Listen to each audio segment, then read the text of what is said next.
The crowd in the small frontier town gathered around the wooden platform where a trader stood shouting his prices. The air was thick with dust, the smell of horses, the chatter of men who had ridden in from ranches, mining camps, and border posts. It was late afternoon, the sun hanging low and orange over the western hills. The street outside the saloon was alive with noise. The trader's voice carried over the din, bold and sharp, trying to outshout the barking dogs and the creak of wagon wheels. "Buy one, get one free," he called, slapping his hat against his thigh for emphasis. The words cut through the air, strange and almost mocking. Folks laughed at first, thinking he was joking, but then the laughter faded when they saw what he was talking about. Two women stood near the platform, bound loosely by rope, their dark hair catching the fading light. They were Apache, proud and silent, their eyes holding a kind of quiet fire that no chain could hide. The trader spoke of them as if they were livestock, his tone full of false charm. "Strong as mules, healthy, good workers," he said, trying to tempt the crowd. "You won't find better help for your ranch or home. Buy one, get the other free special offer today only." The words hung in the air like smoke, uneasy and heavy.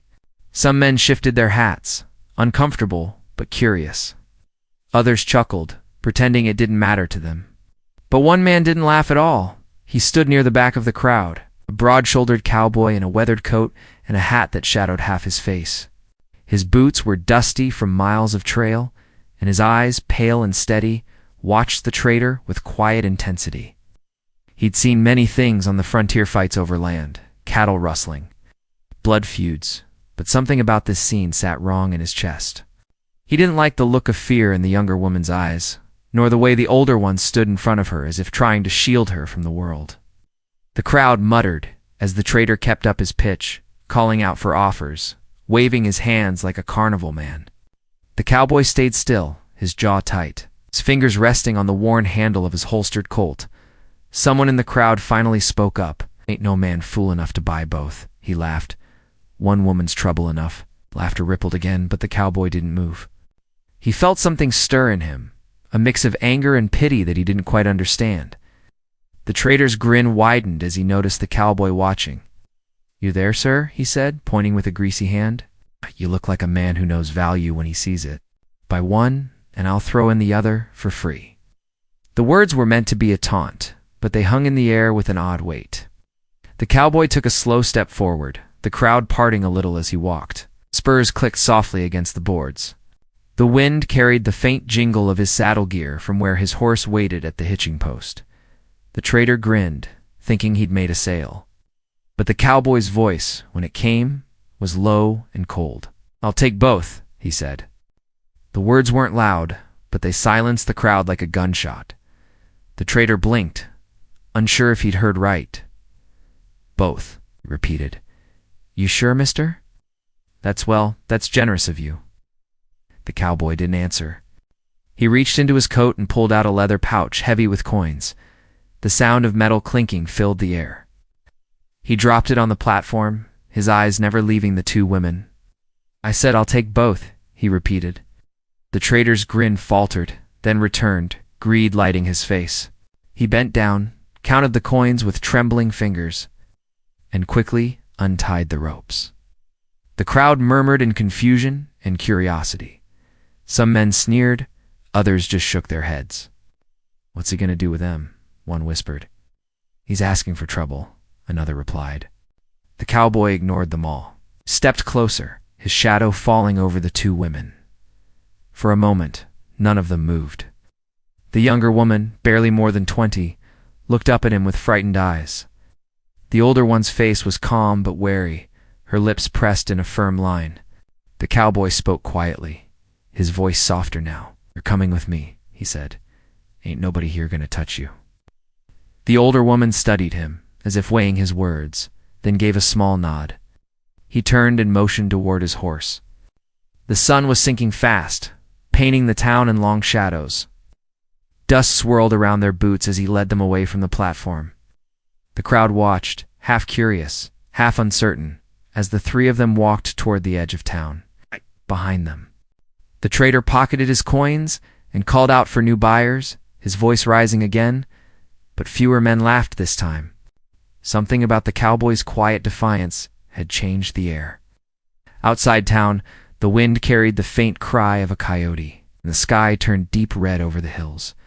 When they reached his horse, the cowboy untied an extra blanket from the saddle and handed it to the younger woman. She hesitated before taking it, her hands trembling. "You cold," he said simply, and she nodded. He helped them both up onto his wagon, then climbed into the seat, picking up the reins. As the horse started forward, the town faded behind them, replaced by open land and the hum of the evening wind. For a long while, no one spoke. The only sound was the creak of the wheels and the soft rhythm of hooves. The cowboy glanced sideways once, catching a glimpse of the older woman's face in the fading light.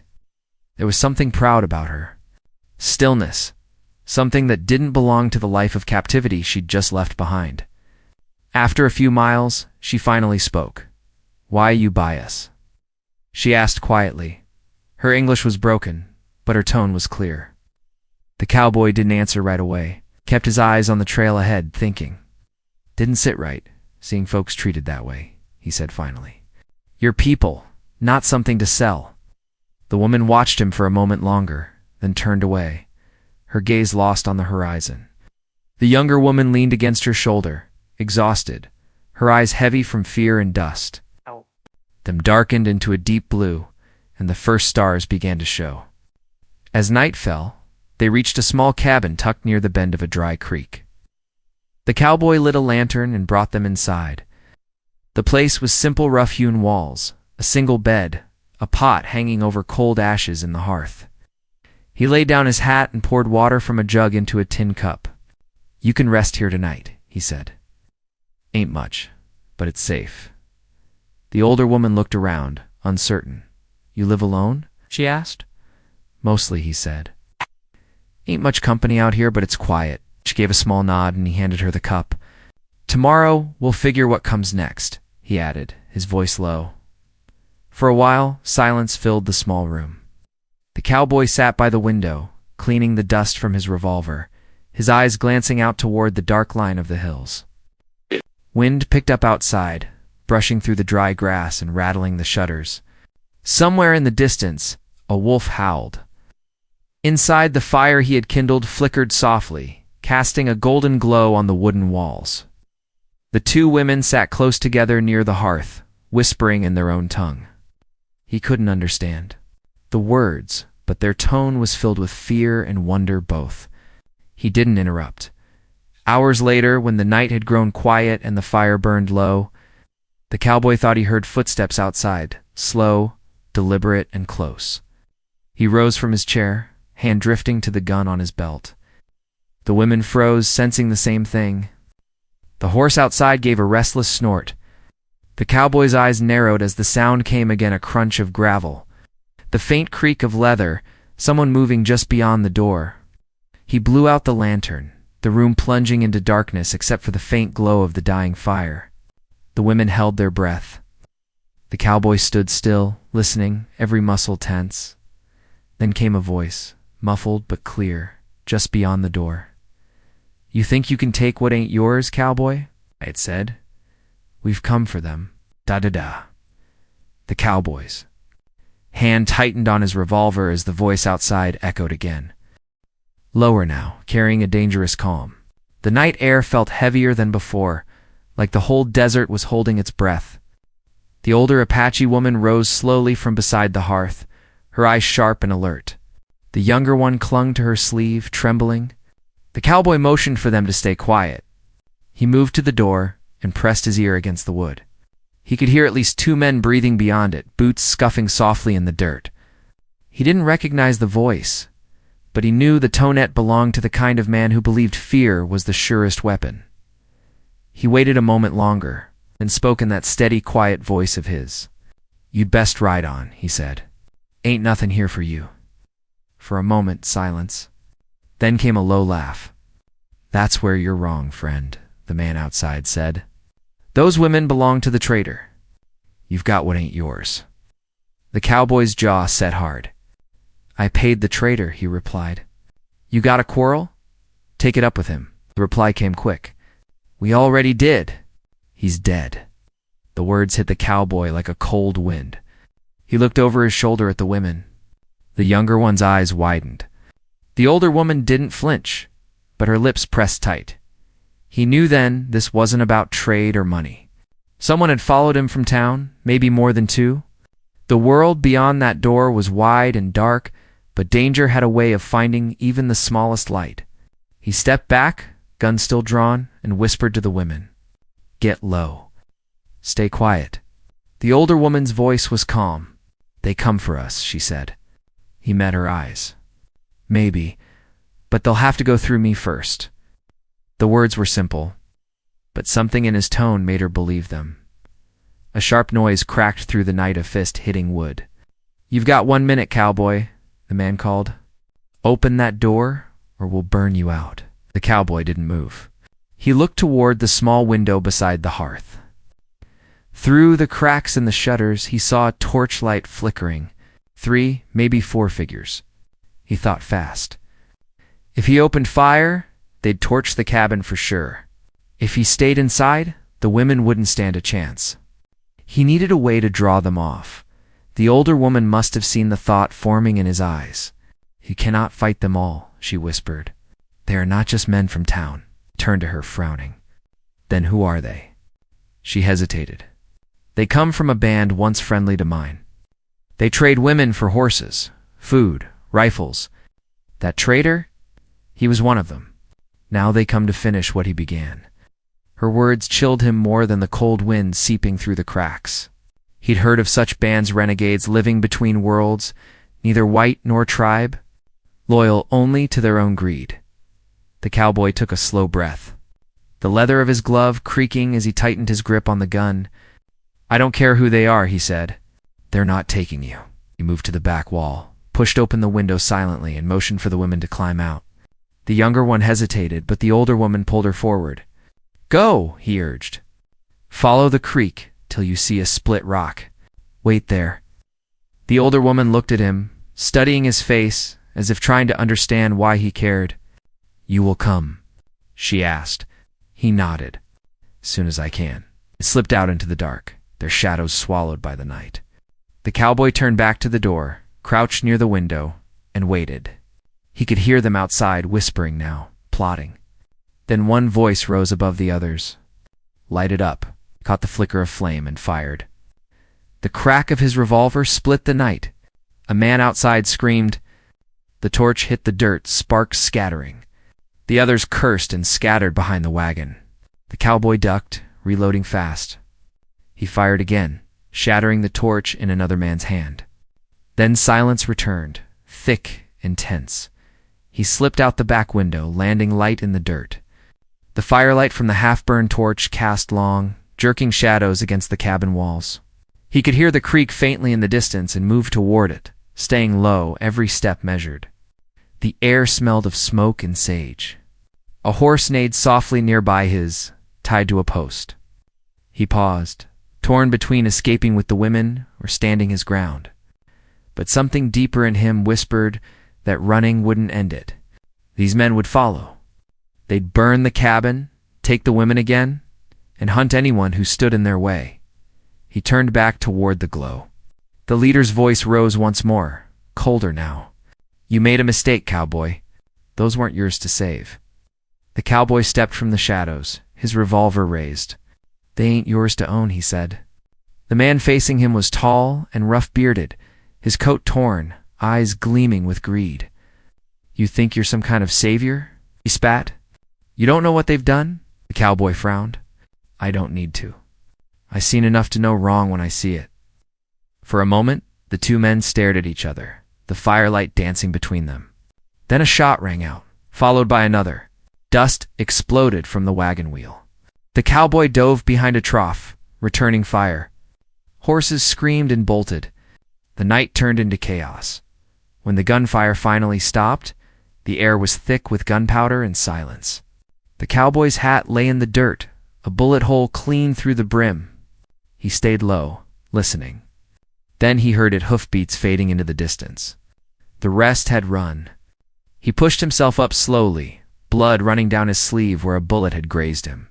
He turned toward the creek and limped into the shadows, following the faint prints in the dirt.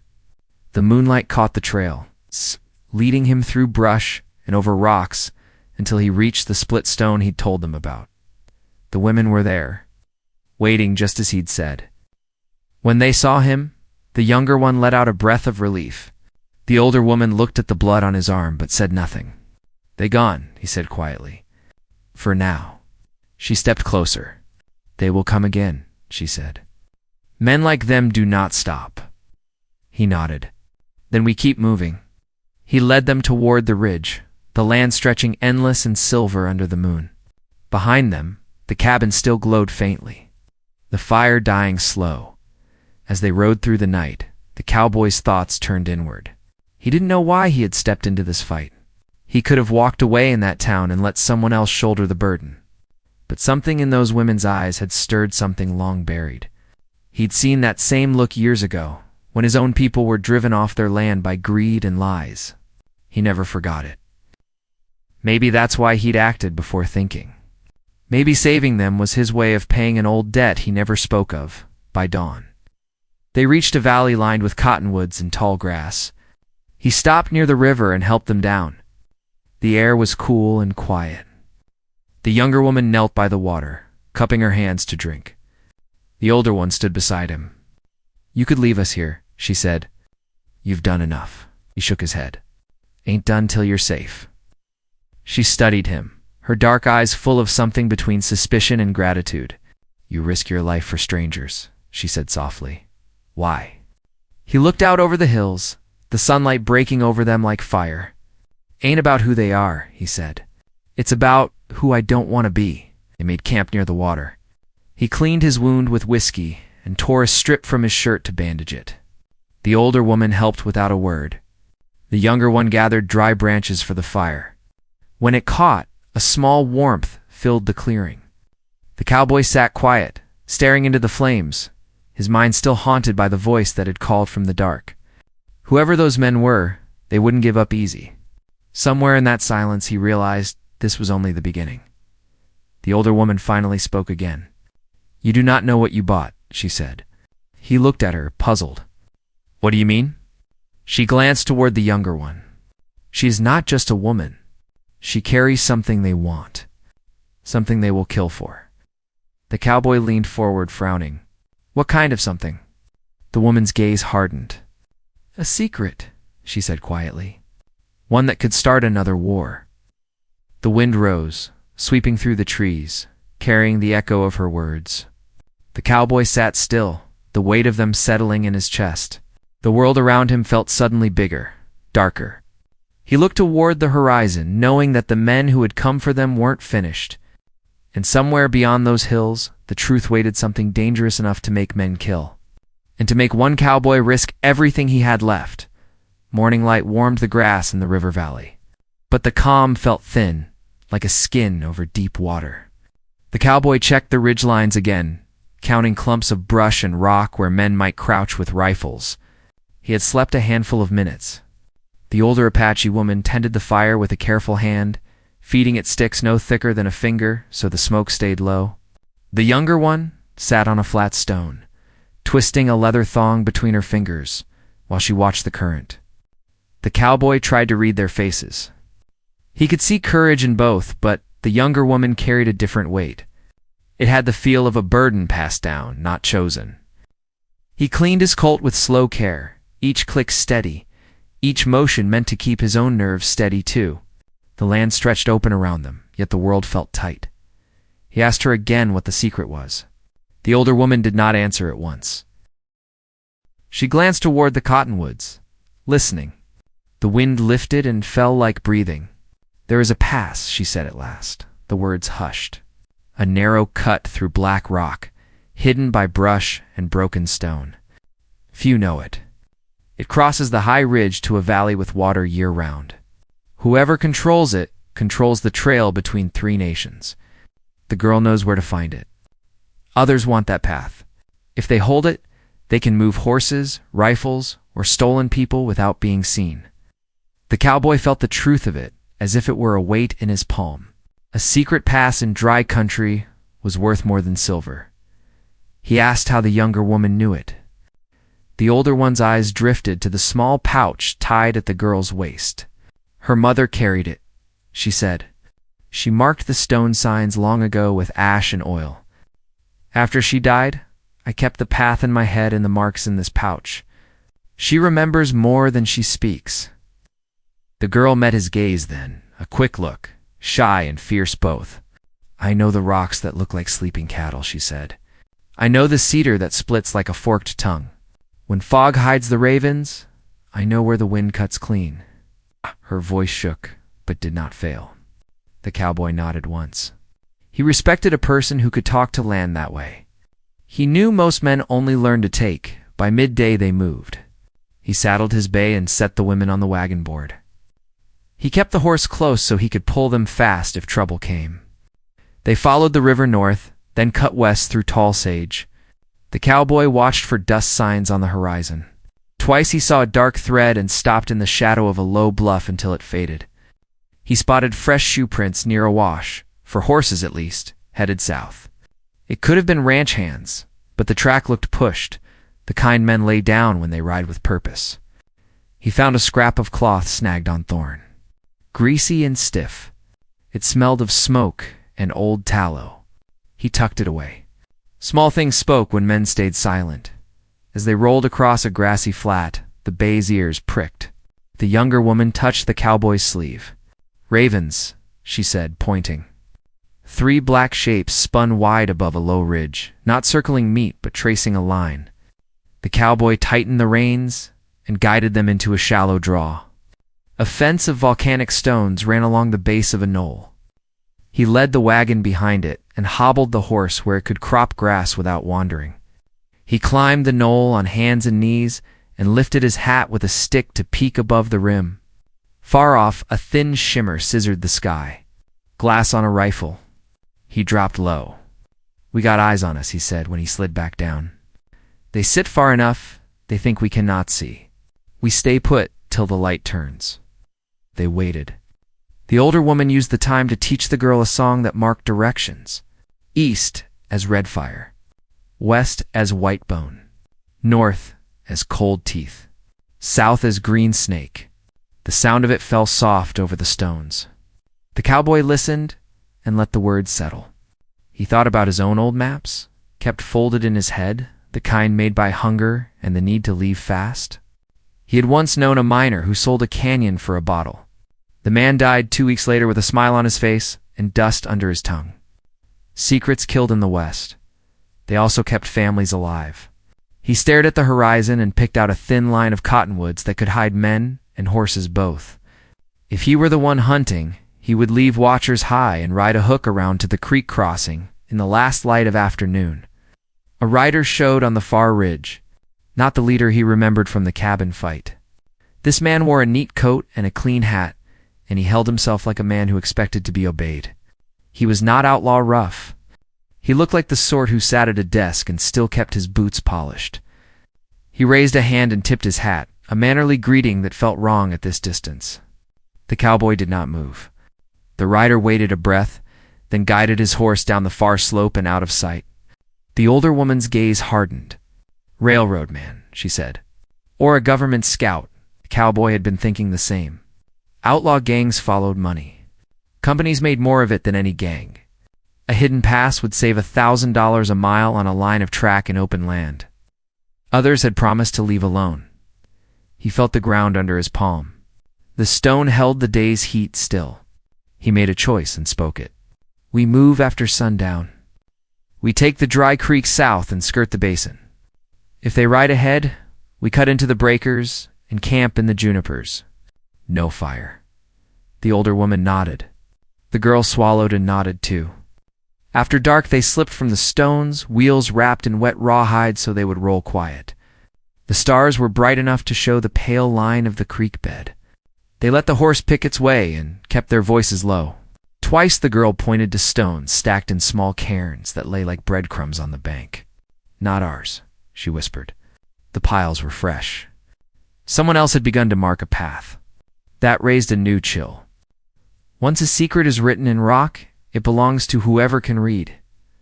They reached the junipers before midnight and tucked the wagon into a pocket where wind had carved a hollow. The cowboy walked a slow circle and found a tuft of horsehair on thorn. Gray, likely a cavalry mount. He found a boot print near it that had small hobnails in a neat row. That was no gang mark. He came back with his jaw tight. "We are not only chased by thieves," he said. The older woman sank to a seat on a route. "I told you," she said, not with pride, but with that steady acceptance of hard truth. "It is bigger than a trader in a market." The girl leaned her head to the trunk and closed her eyes. The cowboy took first watch. The world folded into dark and sound. Night birds called once and then went still. Somewhere far away, a coyote yipped, and another answered. He thought about treaties and lines drawn on papers men never intended to honor. Near dawn. A whisper of steps came to the edge of the hollow. The cowboy raised his rifle and shifted the barrel to the sound.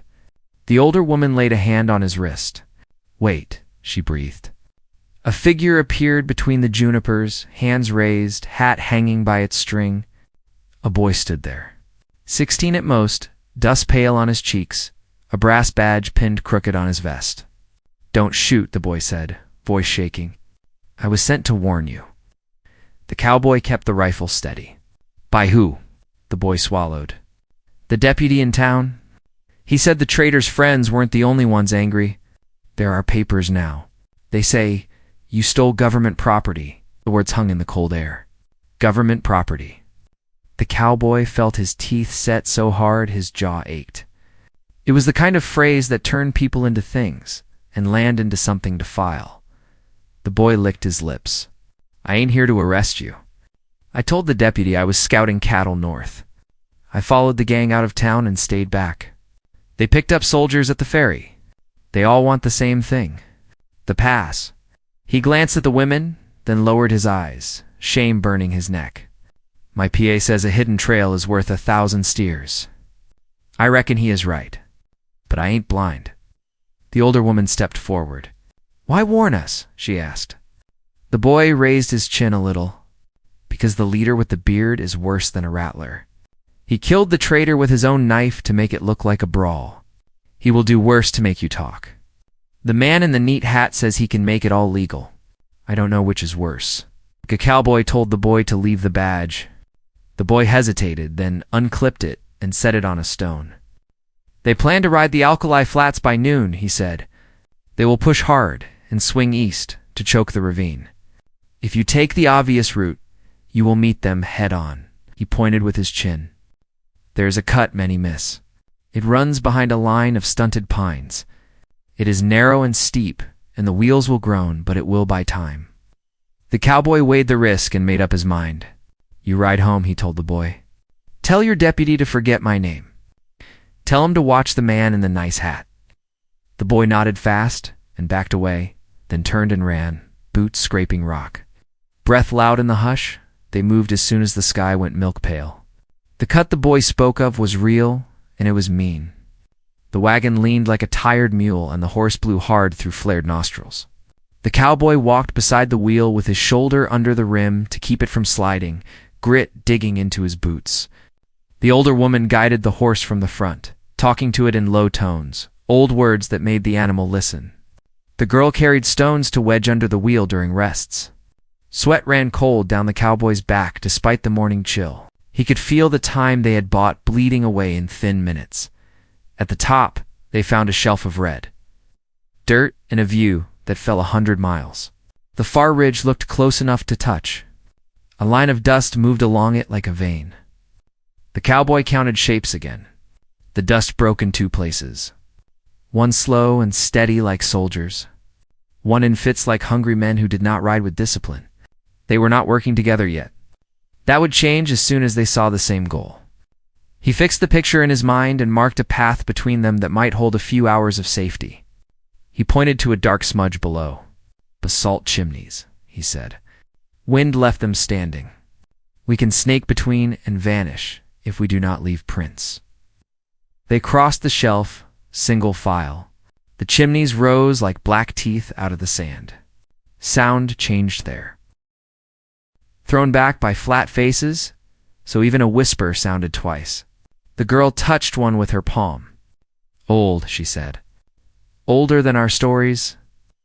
The older woman nodded once, reverent and wary both.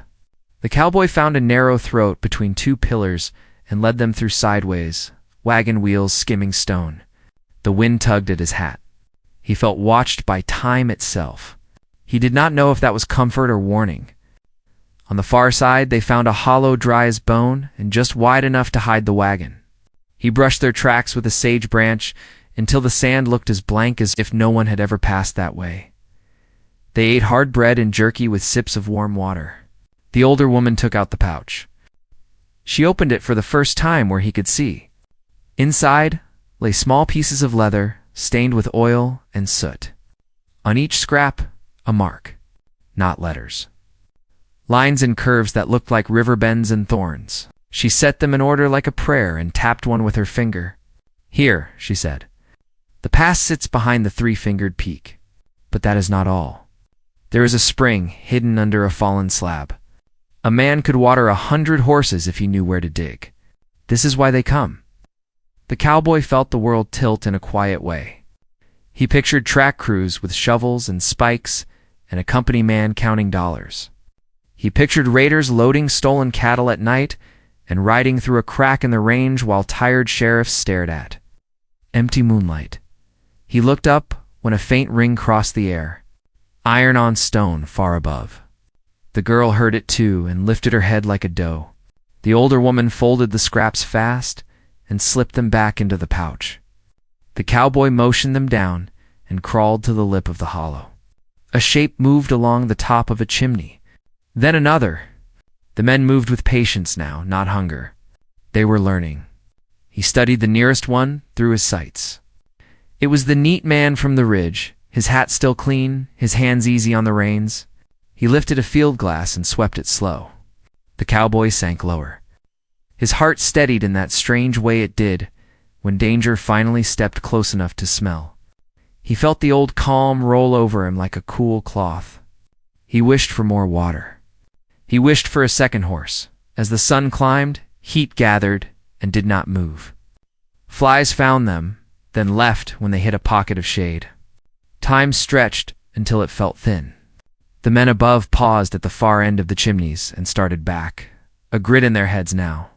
They would not miss the hollow twice. The cowboy turned to the older woman. "If we give them the place, they will bleed this country dry," he said.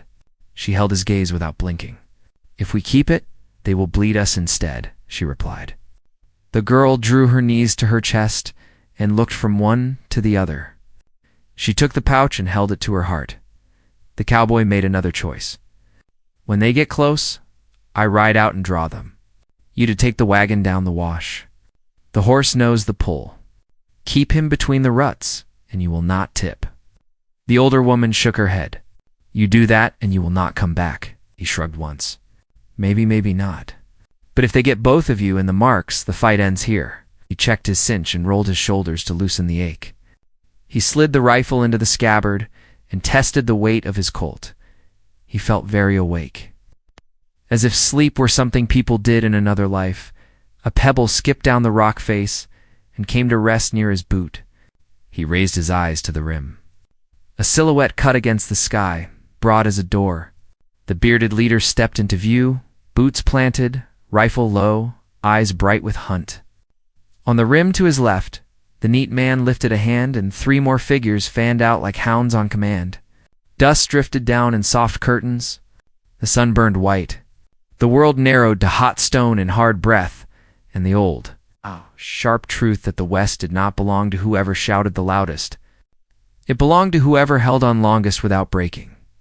The cowboy swung into the saddle and leaned forward to speak into the bay's ear. The horse's skin trembled under him, eager and afraid. The older woman gripped the wagon board with both hands. The girl pressed the pouch tight and fixed her eyes on the wash. Above them, the hunt tightened. Below them, the land waited with its hidden cuts and cruel mercy. The cowboy set his heels and lifted the reins. He looked once at the women and gave a small nod meant to hold more than one promise. Then he wheeled the horse toward the light as a rifle bolt slid home overhead and a voice he now knew well called down with cold pleasure that the chase was done. The cowboy pressed his heels into the bay's sides, and the horse surged forward, dirt scattering under its hooves. The first shot cracked across the canyon, echoing off the stone walls. He ducked low, the bullet slicing air above his hat brim. The sound woke something fierce in him, an old, grim calm that men found only when there was no way out but through. He guided the bay in a wide arc, drawing the men's fire away from the hollow where the women hid. Dust rose behind him in pale clouds, catching the light like smoke. Another shot rang out, this one striking the saddle horn and splintering it clean. The horse shied but kept its pace, trained by years of hard riding. From the ridge, the bearded man shouted orders. Two riders broke off, cutting down a slope to intercept him. Their horses moved fast, bounding over rock and brush. The cowboy glanced back once and saw the wagon begin to move, slow and careful, slipping down the wash like a ghost. Good, he thought. They were doing what he'd told them. He leaned forward, urging the bay harder. The wind burned his face, carrying the smell of dry grass and gunpowder. He needed to lead the pursuers far enough away that the women could vanish into the lower basin. But the canyon here was narrow. The path ahead split into two gullies, one climbing toward open plains, the other twisting deeper into shadow. He chose the shadows. The horse leapt down a drop of loose shale, sliding hooves striking sparks. The men behind cursed and followed. The cowboy fired twice over his shoulder, more to slow them than hit. A bullet chipped the rock beside his leg. He heard one man cry out as his horse stumbled and went down. The sound vanished under the roar of falling stones. The cowboy didn't look back. He kept riding, letting instinct and the land guide him. The canyon walls drew tighter until only a narrow strip of sky showed above. It was darker now, cooler, and his heartbeat matched the rhythm of the hooves. He could almost hear the earth itself breathing. When he reached the end of the gully, the trail forked again, one side steep, climbing toward sunlight, the other dropping into what looked like an old riverbed, half dry and choked with reeds. He pulled the reins and stopped. The bay was blowing hard, sweat dark on its neck. Behind, voices echoed closer. He could make out the neat man's tone now, steady, calm, not shouting like the others. "Don't kill him yet," he was saying. "He'll lead us to them." The cowboy's stomach turned cold. They didn't care about him. They wanted the women in the map. He wiped the dust from his brow, looked to the ridge, and chose the drop. If they wanted to follow, they'd have to crawl. He guided the bay down into the dry bed, crouched low to clear the hanging roots. The riverbed twisted and curved, narrow in some places, wide in others. He rode until the sound of pursuit dulled, replaced by the rush of his own pulse. Then, faintly, he caught something else, a distant cry, soft but sharp, like someone calling his name. He froze. The wind carried the sound again, higher this time. It came from behind him, not far from where the canyon bent back toward the ridge. He turned the horse, uneasy. The voice didn't sound like the older woman or the girl. It was deeper, rougher, a man's voice familiar. He strained to hear, and when it came again, his chest tightened. "You can't hide from the law forever, cowboy," it said. "You're already wanted." The cowboy's jaw clenched. That voice belonged to the man he once rode with years back, before he'd sworn off bounty work. A man named Harlan Pike.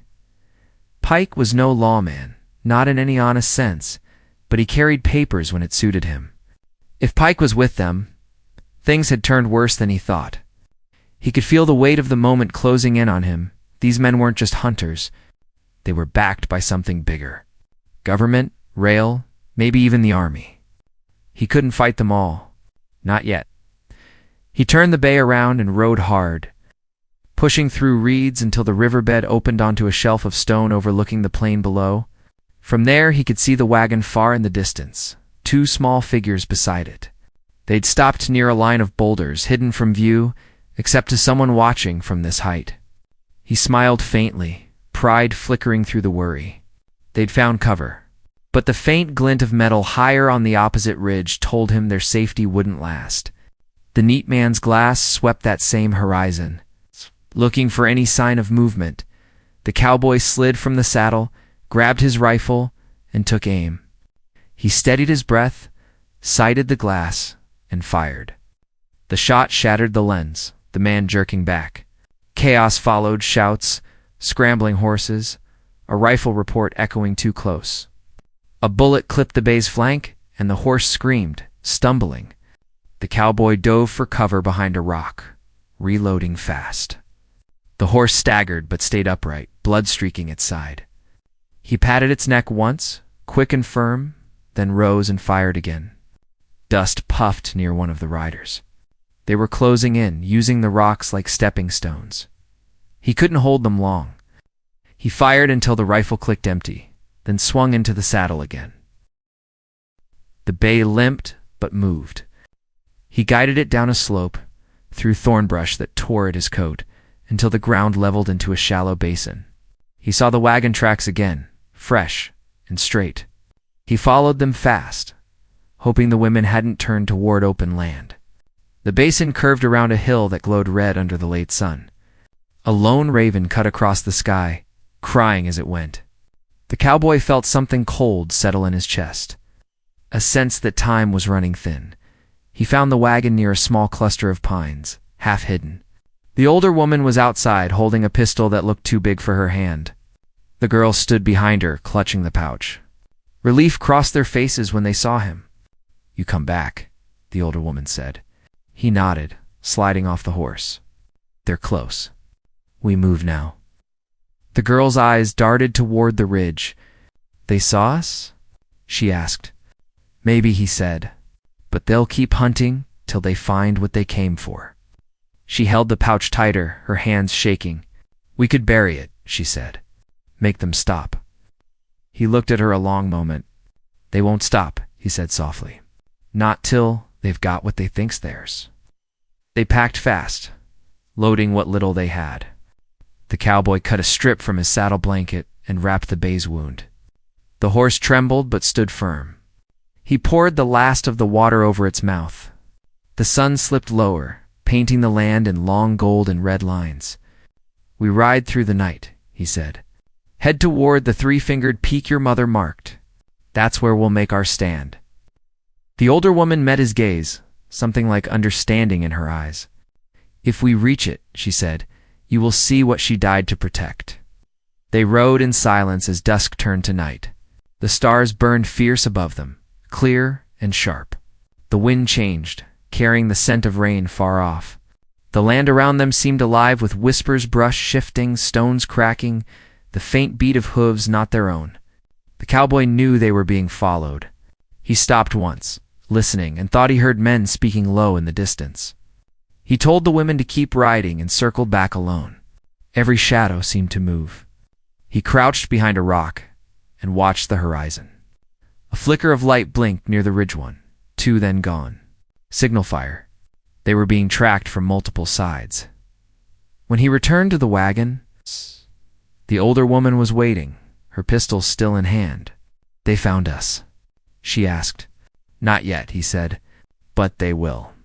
The girl looked up from the reins. "What if we give them a false trail?" She said, "My mother once did that. She left marks leading the wrong way." The cowboy thought for a moment, then nodded. "Do it," he said. She slid down from the wagon and began arranging small stones along the path, deliberate and careful. The older woman followed, brushing new tracks over the old ones. When they finished, the cowboy studied the trail. It looked convincing enough. Maybe it would buy them an hour. They drove through a narrow pass where the rock walls gleamed silver under starlight. The air grew colder, the road rougher. The bay stumbled once, but kept going.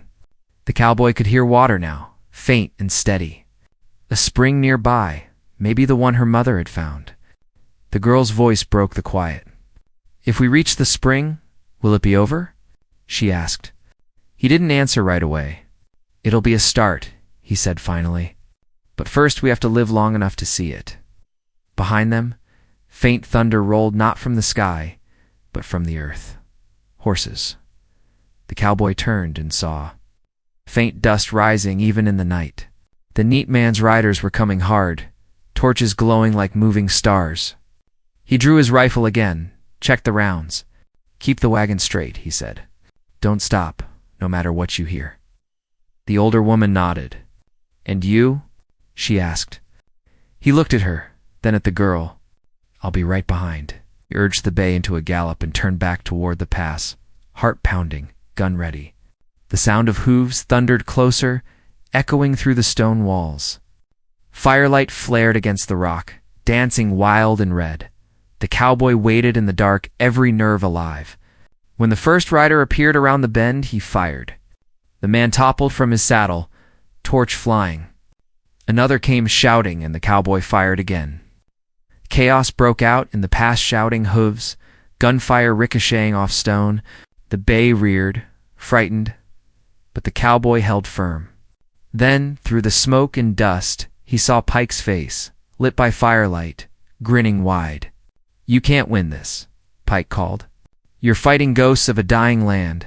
The cowboy fired, missed by inches. Pike laughed, spurring his horse forward. The neat man's voice echoed behind him, cool and calm. "Take him alive." The cowboy turned and rode hard toward the ridge, gunfire chasing him, bullets striking stone. Sparks flew, the sound of iron and thunder filling the air. The women's wagon was still moving ahead, a faint shadow against the distant light. He gritted his teeth and pressed on. Somewhere beyond the next rise lay the spring and the secret worth dying for. But before he could reach it, a gunshot tore through the night, close and sharp, followed by the sound of something heavy hitting the ground. The cowboy pulled the reins, breath caught in his throat, the world narrowing to that single echo hanging in the air. The cowboy froze where he sat in the saddle, the sound of that gunshot still hanging heavy in the air. His ears rang, and for a moment the world felt like it had stopped breathing. The wind shifted through the canyon, carrying the faint echo of a horse's cry and the smell of burnt powder. He gripped the reins tighter, heart pounding hard against his ribs. Somewhere ahead, beyond the next rise, he could see the faint outline of the wagon still moving. But behind him, something heavy had hit the ground.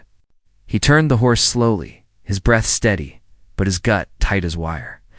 Smoke drifted low through the canyon, twisting like ghosts in the starlight. When he rode back toward the sound, he found one of Pike's men sprawled across the rocks, his rifle beside him. The man wasn't moving. The cowboy glanced around, scanning for any more movement, but there was none.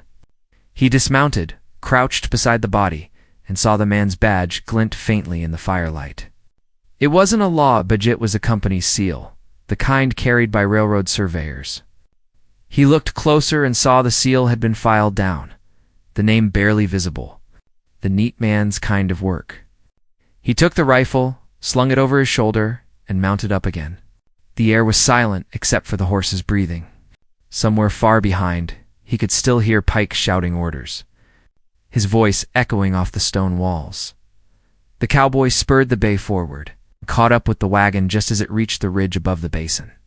The women had stopped, both standing beside the wagon, staring ahead. He followed their gaze and saw the three-fingered peak rising black against the dawn sky. The sun wasn't up yet, but the light was starting to bleed along the horizon, turning the clouds into a dull pink flame. Between the ridges lay a hollow, half hidden by brush and rock. The sound of water drifted faintly from below. It was the spring. They made their way down slow, the path narrow and slick with dust. When they reached the bottom, the girl jumped down first, running to the stone slab that leaned at an angle beside the water. She dropped to her knees and began clearing away dry brush, her hands quick and certain. "It's here," she said, her voice shaking with both fear and hope. The older woman knelt beside her, helping pull loose stones. Together they uncovered a small hole beneath the slab, black and deep. The cowboy stepped closer, holding the lantern he'd carried from the wagon. Inside, he saw the edge of old leather bundles, dry and cracked. He reached in and pulled one out. Inside were papers, maps written in faded ink, with markings that showed rivers, trails, and ridges. But what caught his eye were the stamps, government seals, the kind used by land offices back east. He flipped through the sheets, his heart sinking as he understood. The pass wasn't just a secret trail. It was part of a survey marked decades ago, but never filed. Whoever controlled this map could claim the valley, the water, the trade routes. That was the power those men were chasing. The older woman's eyes met his. "That is what they want," she said softly. "They will kill for it," Cowboy nodded, his jaw set. "Then we make sure they don't get it." He took the papers, tore them in half, and dropped them into the spring. The ink spread like smoke in the clear water, the maps dissolving as the current carried them away. The girl gasped. "But you," he cut her off gently. "No one should own this land," he said. "Not men who buy and sell it, and not men who bleed for it." The older woman watched him in silence, then nodded. "My mother said the land belongs to the wind," she murmured, "and the wind cannot be bought." The sound of horses interrupted the quiet. The cowboy turned, scanning the ridge. Pike's men were coming, their shapes dark against the rising light. The neat man rode in front, his hat gone, his coat torn, but his face calm as ever. Pike rode beside him, grinning wide even from a distance. "They found us," the cowboy said. He loaded his rifle, checking the chamber. The older woman looked at him. "You cannot fight them all," he smiled faintly. "I ain't planning to." He led the horse toward a cluster of rocks that offered some cover, motioning for the women to take the wagon deeper toward the spring. "If they get close, stay behind that stone slab," he said. "They won't think to look there." The girl hesitated, fear in her eyes. "You'll come back?" she asked. "If the wind's kind," he said with a small grin. The men reached the ridge and began to spread out, firing shots to flush him out. The air filled with the hiss of bullets and the crack of rifles. The cowboy returned fire, his shots clean and measured, each one finding a mark or forcing them to scatter. He could see Pike's hat bobbing through the smoke, hear the neat man shouting orders. The battle echoed across the canyon, loud and raw. Dust rose in waves, the sun now spilling full light over the peaks. When his rifle clicked empty, he drew his revolver and held the line. Pike's voice cut through the noise. "You think you can stop progress, boy? You're standing in the way of the future." The cowboy shouted back, his voice steady. "If that's the future, you can have it." Another bullet whined past his ear, close enough to burn. He rolled behind a rock and reloaded. Then he saw something that made him pause. The neat man, creeping along the ridge, holding a pistol, not at him but toward the spring. The cowboy moved fast, climbing the rocks, using every shadow. He reached the ridge just as the neat man raised his gun. The older woman saw him first and shouted. The cowboy fired, the shot striking the neat man's shoulder. The man staggered, dropped his pistol, and fell back into the dust. Pike turned at the sound, fury flashing across his face. "You're a dead man," he roared. He spurred his horse down the slope, charging straight for the cowboy. They met halfway down, the horse crashing into him, both men hitting the ground hard. The revolver flew from his hand, skidding across the dirt. Pike drew his knife, slashing wild. The cowboy caught his wrist, twisting until bone popped. The knife fell, clattering against the stone. Pike punched him, splitting his lip, but the cowboy didn't stop. They rolled in the dirt, fists and grit flying, until the cowboy found the strength to shove him off. He scrambled for the revolver, grabbed it, and turned. Pike froze, breathing hard. Dust streaked across his face. For a long second, neither spoke. The wind howled between the rocks, carrying the smell of rain. Pike's grin returned, weak but still there. "You think this changes anything?" he said. "They'll send more." "They always do." The cowboy's hand didn't shake. "Maybe," he said. "But they'll find nothing worth stealing." He fired once. Pike fell, the sound swallowed by the wind. The cowboy stood still, chest heaving, until the silence returned. The rest of the riders were guns scattered or dead. The neat man was crawling away, one hand pressed to his wound. The cowboy walked over and crouched beside him. The man's face had lost its calm now. "You don't understand," he hissed. "That land could have built a railroad." The cowboy looked toward the spring where the women stood watching. "Some things ain't meant to be built on," he said. Then he took the man's pistol, emptied the chamber, threw it into the canyon. Rain began to fall, soft at first, then steady. The dust settled into mud, washing the blood and powder away. The cowboy walked back to the women, his coat heavy, his face streaked with dirt. The girl ran to him, relief and tears mixing. The older woman looked at the sky. "The land remembers," she said quietly. He nodded. "Then let it remember kindness for once." They buried the map pieces under the slab and left the spring as it was, untouched. The rain filled it clear and deep again, hiding any trace of the fight. When the sun broke through the clouds, the light danced on the water, bright as new glass. They rode east for 2 days before stopping near an old cottonwood. The girl slept most of the way, her head against the older woman's shoulder. The cowboy didn't say much.